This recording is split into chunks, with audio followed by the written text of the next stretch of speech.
Okay, so we're gonna start with Rabbi Marshall Meyer's life. And so he got in touch at JTS because after graduating University of Dartmouth, he studied at JTS. So JTS Rabbi or Professor Heschel was a teacher, and he got very close to him. At that time, Heschel was very, very involved in human rights. He was close to Martin Luther King Jr. There is a famous picture where they walked together, and so he was very into social action and human rights. So Rabbi Marshall Meyer really got this from the very beginning of his life. He continued his studies in Israel for 2 years, and in 1958 he got his rabbinical ordination. Can you read my handwriting? Can you? Close enough. And so here is where I get to know a little more about what happened with him. So he graduates in JTS, like many other rabbis. But something happened that a congregation in Argentina, and it's funny because this congregation was where my parents got married. The name is Congregación Israelita de Argentina, de la República Argentina. Sorry. And my mother and my aunt used to sing their choir. So my family was very close to this community. So they were looking, and in Argentina, there was a big immigration, Jewish immigration. There are like different stages, but there was a big immigration in the late 1800s and early 1900s. Eastern European, probably like most of us. They just, instead of coming here, they went to Argentina. The same kind of, when people ask me, and I ask, it's very, very similar. Good night. Sorry, we're already starting. So, It's over. Daylight savings time. No food left? So the immigration is very, very similar as the Ashkenazi immigration that is here in the United States. So, but what happened there is that a lot of the this early immigration plus the second immigration right before the war, they weren't rabbis, they weren't Argentinian rabbis. So all of the rabbis were European rabbis. And maybe, I know of a couple of British rabbis that they were some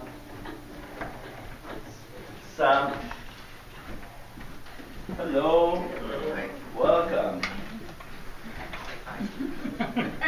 Wow, I didn't expect What happens when you this start on crowd. time? Yes. They didn't know it was a Jewish 7:30. You think this isn't the Presbyterian church? Great. So we just started, and we are talking about Rabbi Marshall Meyer's first years.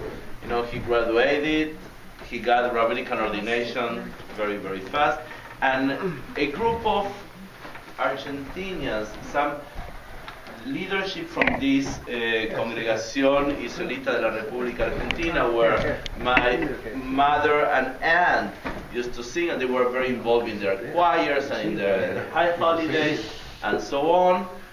They felt that they needed to attract the youth. Does it sound familiar? Yeah. So this is the year 1958. My parents, by the way, got married in that synagogue in 55. My brother was born in 58, and they sent a delegation to New York to interview rabbis. So the conservative movement didn't exist in Argentina. They were just they were Orthodox. So with a lot of rabbis, all the rabbis from Europe, but they weren't appealing to the youth. So they were losing the youth, and they were looking for a vibrant, exciting young rabbi. So they came to New York, and they interviewed whoever they interviewed, and they hired Rabbi Marshall Meyer. Was he Spanish speaking? He poquito. So We it knew. difficult on both sides. Probably, but he picked it up very fast. That never was I met him 20 years later, and his Spanish was okay. Actually, we're going to talk about his Spanish. But it wasn't a problem, like many Argentinian cantors and rabbis that they come here, you pick it up. It wasn't any problem, because now I'm going to tell you, in 4 years he made a revolution. So Rabbi Marshall Meyer with his newly wed wife, they moved down to Buenos Aires, and I think you mentioned it, but what was the year? he got ordination in 58, and he moved to Buenos Aires in 59. Okay, thank you. What was Dartmouth, 1952? Dartmouth? He graduated from Dartmouth University. Dartmouth, oh, not Dartmouth. Yeah. Dartmouth. Here. Here. D-A-R-T, M-O. D-A-R-T. D-A-R-T, good. And Connecticut, no? No, New Hampshire. Hanover. We know where it is. We know where it is. I know. But I have a question, just in terms of the political context. At that time, Perón was in? I mean, what's the political? No, actually, in that year, Perón was already. Perón was over at that time. Then he came back, but there was a big gap between the first presidents of Perón and the second presidents. At that time was another president. But the military government was like coming back and back. So it was a few democratic governments, but always like run, by military. So after Perón was a series of 5 or 6 presidents, probably 3 or 4 were military. So, and this is important to understand what happened a few years later. So the 60s, like here too, was a wonderful time of freedom, of just this spring, everything was, new ideas. So that was exactly, he was at the right time, the right place. So, just so you understand, the same year that he arrived, he said, So he started as the assistant rabbi, but in charge of the youth. So this was a big congregation. The ones that are going to come with me to the trip to Argentina, we're going to visit because it's very, located in downtown. I don't know, Bill, have you been to Only on the outside. the outside? So it's in like downtown, and it's a gorgeous, like European looking, traditional, like probably like here in Manhattan. And so he said, there is no camp here. And he knew, because he grew up here, about Camp Ramah. So he had this brilliant idea. We're going to bring Camp Ramah to Argentina. So right away, the same year, maybe it was in the summer of 1960, he started Camp Ramah. He called it actually in Hebrew, Mahane. We pronounce with a J.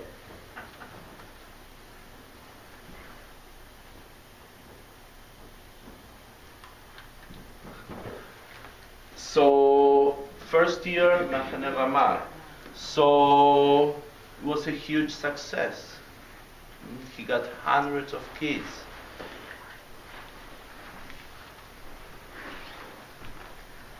Two years later, he said there is no rabbinical school here. There is, beside the U.S., there is no any other school for rabbis. So, 1962, he founded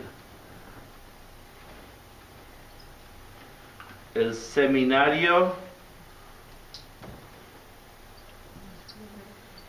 Rabínico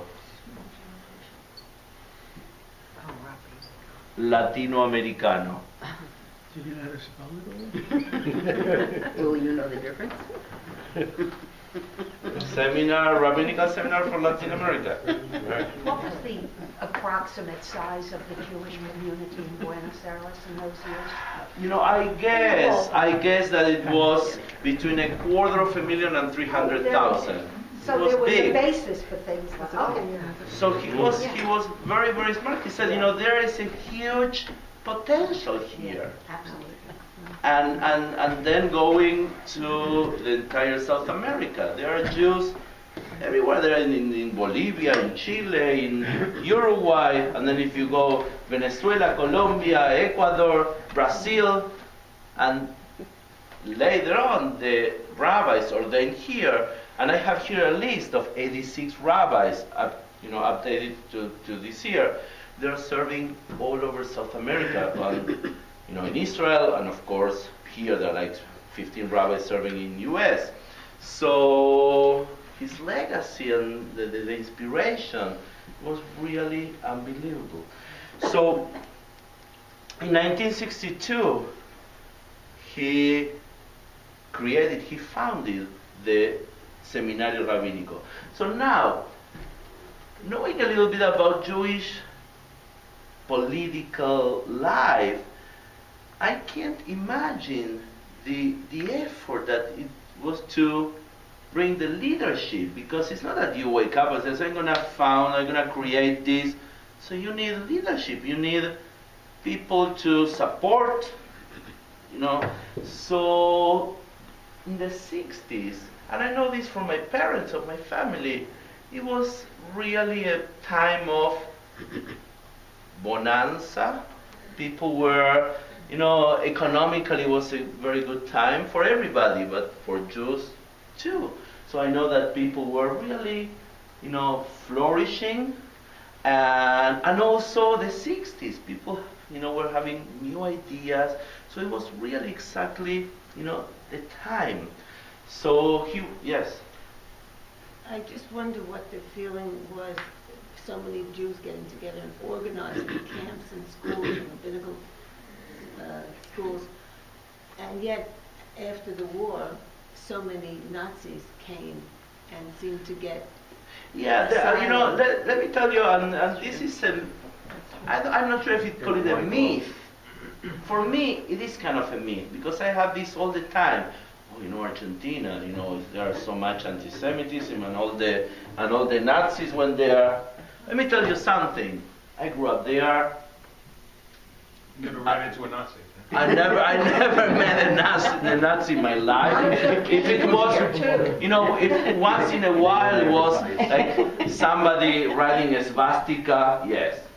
We got to see it here. Once in a while you hear that they go to a cemetery and they desecrate or they desecrate. Happens here too. It's not the same. I mean, Whenever they find them, they look like the mailman or But it's not the same. No, but what I mean is that when you talk about anti-Semitism, you're talking about something organized, like a movement, like an organized group, and politically, and organized. And I remember there is one guy that always was in the news, that he was the leader, and he was like as dumb, because I remember listening, and it was this like nonsense, and this is in the 80s. So Nazis, yes, they Dr. Eichmann was in 1963, 64, a commando of the Israelis. They captured him and took him. That's as much as I know. So there is a place, people say, oh, there is somewhere in the mountains that there is a village where there is a lot of Germans.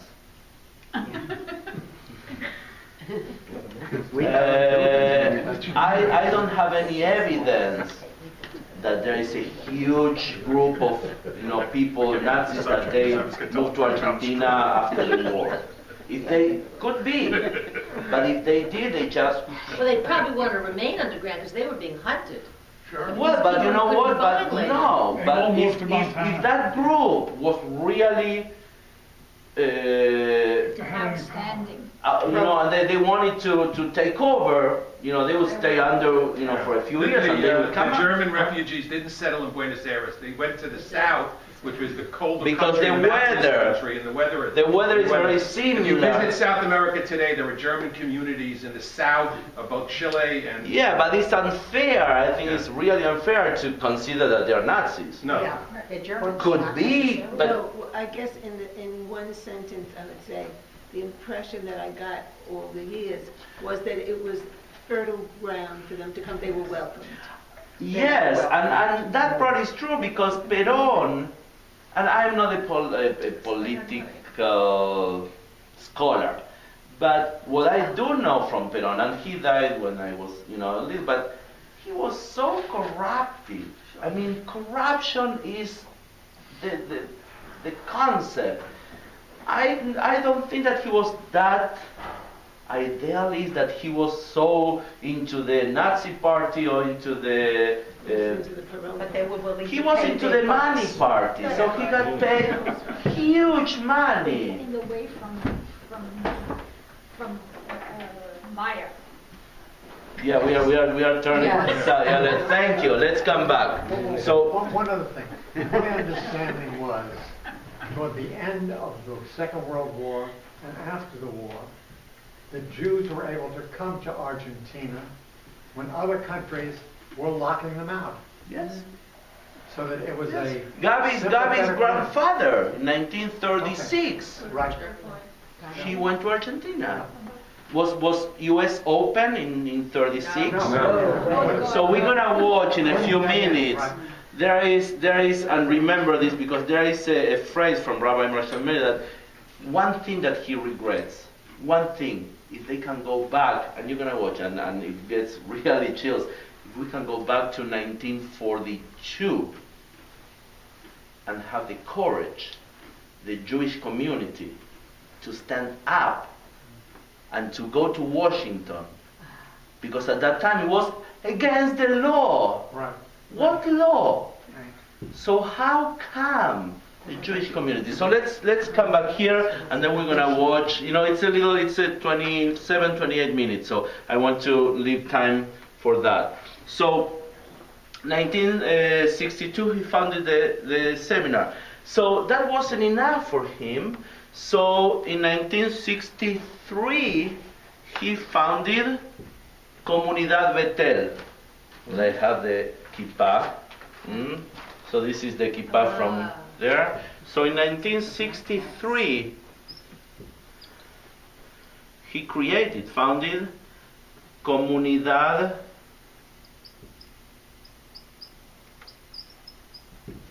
Betel. So this is his own shul now. Now he started his own He was congregation. He started his own congregation. So again, can you imagine the leadership? Because he was very charismatic. He was amazingly charismatic. So he was convinced that, it's not only to create Camp Ramah, to create a whole seminar for rabbis, but also to create his own shul. So talking about his own shul, it's not only a shul.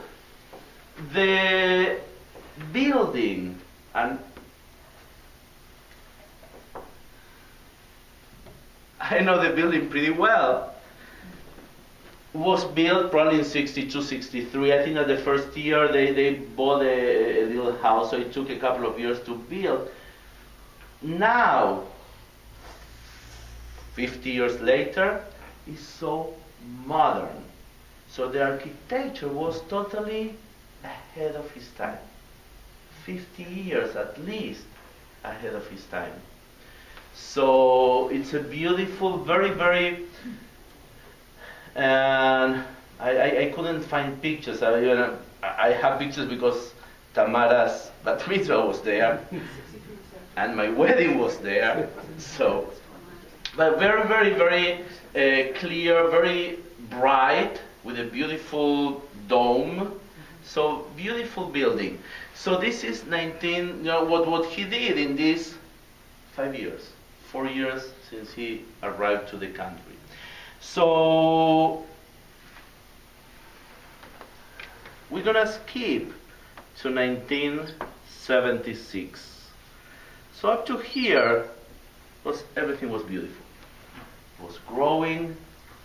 The seminar starting, the first graduates from the seminar. It was in 72 was the first. Actually, who was the first graduated? Angel Kramer. Rabbi Kramer came to visit us. So Rabbi Kramer was the first person who graduated in Argentina. So all, when I read the names of the first 10 graduates, they are all like famous rabbis now in Argentina. And there are one in California, in Florida, Pennsylvania, Illinois, Nebraska, Argentinian rabbis serving now. When he set up the seminary, did he have other rabbis come from Europe to teach? I don't know. He was the main He was the teacher. only teacher? I don't know. I don't think that he was the only teacher because he got like philosophy and other subjects that I'm sure that he got, because I know afterwards that other rabbis were teaching different subjects, but religion. But I'm not sure. I couldn't find information, about details about that time. But all the students were from Argentina. Yes. Actually, I'm not sure. There are some that I know that they are from Uruguay. Or from South America. Yes, all of them are from South America. So this is taking a little longer because in 1970. Someone to answer the buzzer? Somebody's buzzing. You can do it in here. I'll do it. So 1976, up to that time, things were politically kind of quiet. So I was born in 66, so I kind of remember 70, up to 76. In 73, 74 started groups of terrorists. So terrorismo de Estado, they call it. Groups that they weren't happy what was going on, because still was a lot of corruption. Corruption was so deep inside the roots of the country, and always was different kind of corruption. And different military governments were ruling, one after the other. So these terrorist groups started to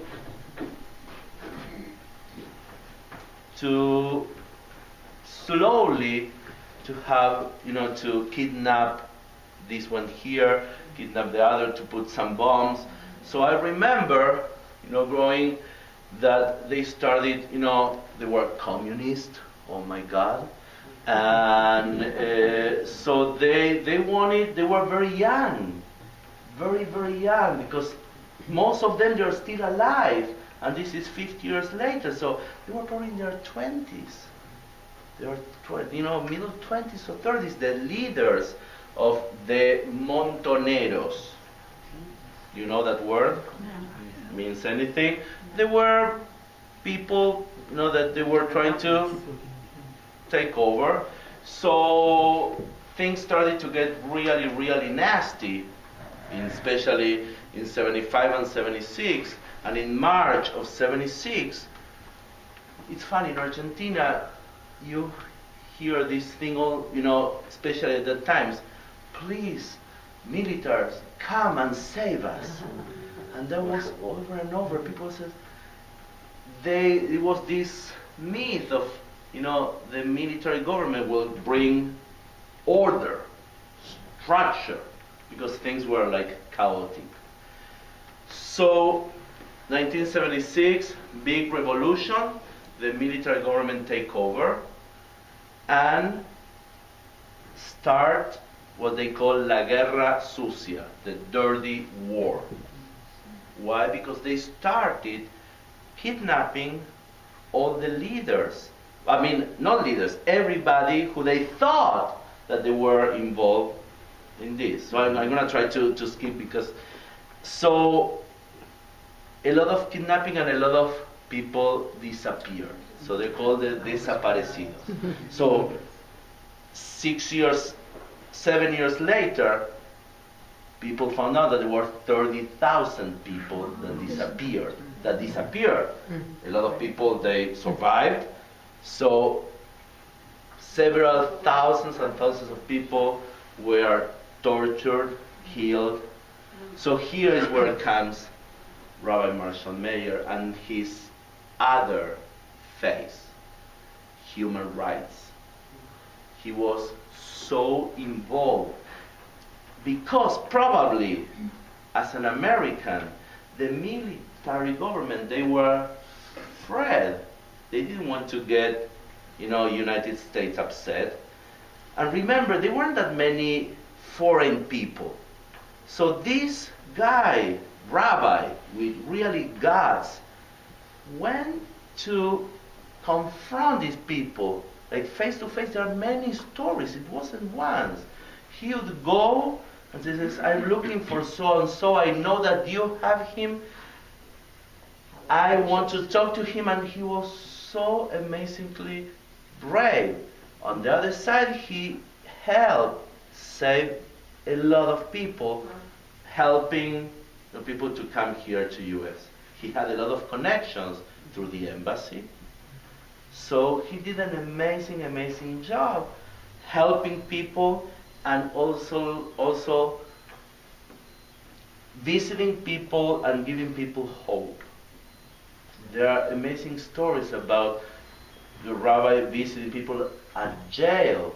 He would go, and I know this from first, Rabbi Marcelo Bronstein, the rabbi at BJ. He was a youngster, he was one of his students, and he would take his students because he knew that it was really dangerous. So he would have somebody waiting in the car, and then he says, what, if they got him, nobody would, but the car running, for what, but whatever. And he would go to visit people at jail. So we're gonna see some of this here. So we're gonna stop now. Just before you start the film, what year did he come back to the United States? You said you were in camp with him. You went to camp. Yeah, I went to camp in the summer over there, December of 79 to 80. Right. So and he came back in 84. Was he into music in Argentina? He didn't play. Oh yes. Well, that's the whole thing. Uh-huh. So what happened when he created Comunidad Betel? The only thing, it was no conservative movement, it was Orthodox. So he brought the conservative movement to Argentina. It was nothing like that. They call it Masorti. Masorti is the conservative movement. But he brought everything almost the same. It's a movement ruled by Halakha. But he just twisted a little thing. He started from the beginning with instruments at the service. So for me, growing up, it wasn't even, for me it was like so natural to have especially keyboard. Especially I grew up with keyboard. There was, nice keyboards with a lot of, rhythms and different instruments on the keyboard. So don't ask me why. He loved music, and this is another part. He had a beautiful baritone voice, very, very powerful, and he loved to sing. So now we have the first 20 years, there weren't cantors in his congregation because he loved to sing, and he always got another rabbi to co-officiate or to. So when you ask the cantors, they don't like him that much because he really had the entire cantorial world. Way after the seminario created the school of Hasanim, of cantors. So, but for a while, people would go and sing, but were not that much into nusa. He was more into congregational melodies, congregational singing. So that is very important. His services were very uplifting, very musical, and his sermons were very politically rooted, very involved in politics. I remember as a youngster it was boring, but I remember that we would just live with the kids because it probably was half an hour sermons and very heavily, politically involved. So. And when did he leave? He came back to the United States. Yeah, he came back. I thought somebody said that some leadership from BJ went to Argentina to get him. No, and this is another story. He came back to U.S. I don't know why. In '84, and I think that he was in California. For a while he taught at the University of Judaism in California, and very short afterwards, the president and a group of people from B'nai Yeshurun, that B'nai Yeshurun was totally falling apart. Thank you. Congregation. It's the oldest congregation in New York, the oldest Ashkenazi congregation in Manhattan, but it was falling apart in 1984. So, and Susan is not here. We attended years ago a workshop with Susan that the leadership, the rabbis at BJ, they were explaining, and it was so interesting where they said that when Rabbi Marshall Meyer imagine who this guy was in Argentina. After spending 25 years, and he was God. So he comes to U.S., he gets position as a rabbi in B'nai Yeshurun.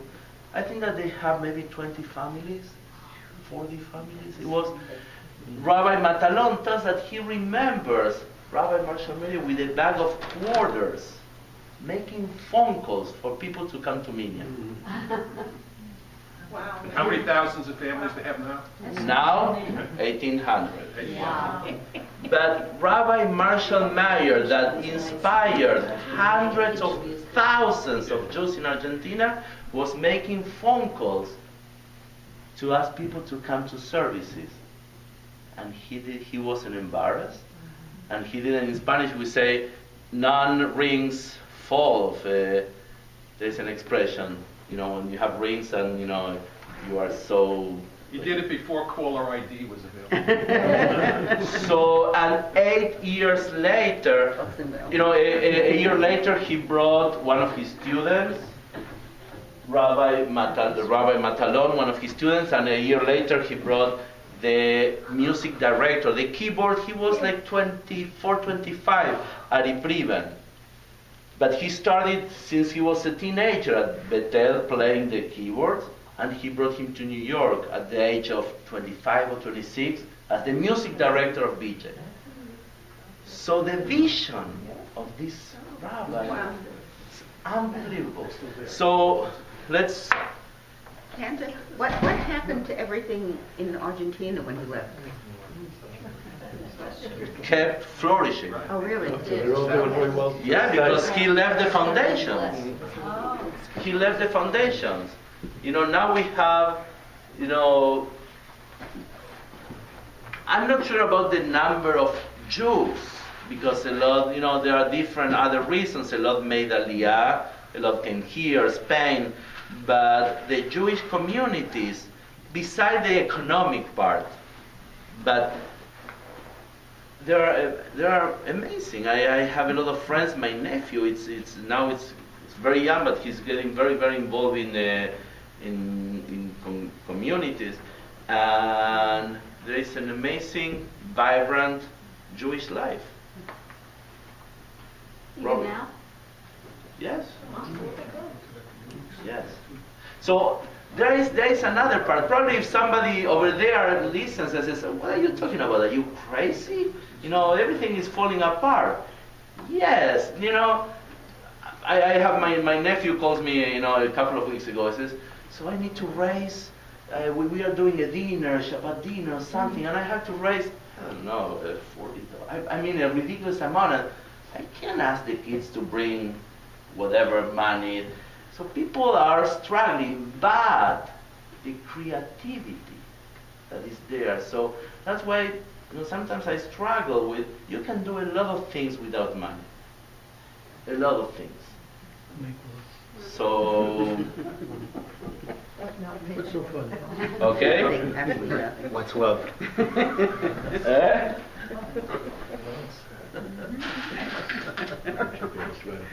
So tell me if you know this guy. Probably you do know him. Richard Hefner? No, not this one. Yeah. From Gallup. He's on Channel 13 for years. I don't know. This is an old. Used to watch him every Sunday. This was. Make it louder. Perhaps there are blue days of our lives when concern for human rights, for the survival and well-being of others, should not loom large. But today that concern to a great many persons, here and elsewhere, seems to grow ever larger. Maybe now even larger where it should always, but didn't always, in our places of worship, where the social gospel and our spiritual devotions must not be estranged, but rather must